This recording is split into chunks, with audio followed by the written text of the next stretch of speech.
Pavitra Shankar, Executive Director at Brigade Enterprises, joins us on the show right now. Pavitra, hi, morning. Good to have you on the show. Firstly, would like to, get your take on the steps taken by the Finance Minister to revive the sector, the announcements coming in last evening. Would you say that this is enough, and do you think more funds would be required, to be infused to really revive the real estate sector altogether? Hi, good morning. Good to be with you. Yes, I think it is a good thing that the Finance Minister has announced this package. It's about 25,000 crores of an alternative investment program to help stressed assets in the real estate industry. I think it's a very good move. It's something that will be lauded by everyone in the industry. We are still waiting for more information and details on how exactly that is going to pan out, since they have specified that it is for those assets or investments with a positive net worth.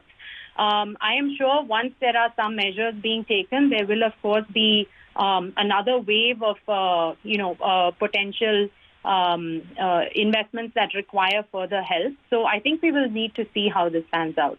But as a first move, we think it is very positive.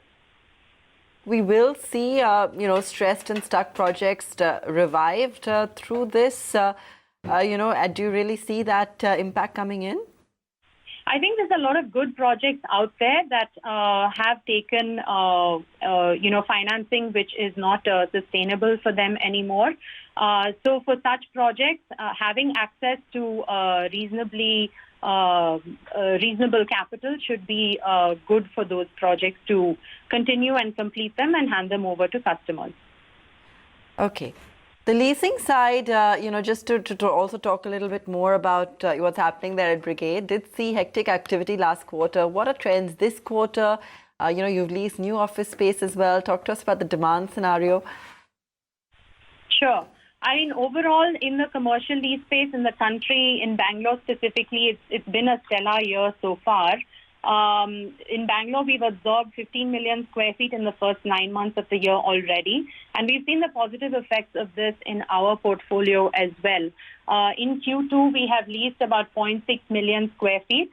And we have good demand for large transactions for the coming quarters. And we feel pretty positive that a lot of this will translate into uptake of our space at Brigade Tech Gardens and World Trade Center, Chennai. Set a guidance of about 6.4 million square feet of new launches over the next 3 to 4 quarters. Are you on track to achieve that? So while we don't necessarily give guidance, we do have the visibility and pipeline for our land bank and multiple of these projects are already in the approval and planning stages. So yes, we are on track for that.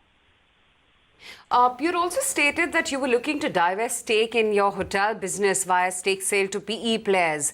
What really is the progress on that front? We have been talking to 2 players. We've been discussing valuations on that front. With one of them, we're pretty close to reaching a number. So hopefully we are fully focused on trying to close this transaction as soon as we can. So talks are in full force on that front. Okay. And what's in store for your leasing portfolio? How much area and what kind of exit rentals are you penciling in for the end of FY20 and FY21? So on the leasing portfolio, we see we have good demand for large transaction spaces. On the exit rentals, our exit rental is about, on a stabilized basis, about a little over 730 crores. But that's on a stabilized basis, so it may not necessarily translate to what's going to be next year. Okay. So you're saying there's some time before you can actually, your portfolio can yield over 500 crore rupees of revenues by FY21? Am I getting that right? Yes, by FY21, yes. And then we see it growing to about 730 crores in the couple of years following that. Okay. Pavitra, good to have you on the show with us. Thank you so much for taking the time out and speaking with us today.